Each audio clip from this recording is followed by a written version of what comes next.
This is the box latch. It's designed to slip right between the flaps of a box to temporarily close it without the need for tape. It can be slid in or pushed on. When it's pushed on, it's this easy to open and close the box without the need for tape. This is our medium-sized box latch. This is our large. Our medium works on single wall boxes like this. Our large works on single, double, and triple wall boxes. As you can see, we've also added a couple holes in the large box latch.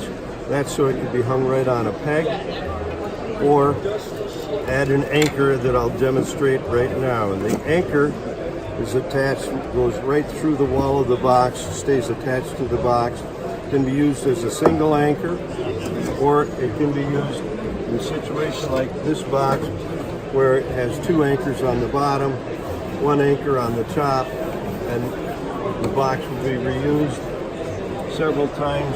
In the process, it'll be flattened and then rebuilt the shape of the box and flattened again and again for multiple uses.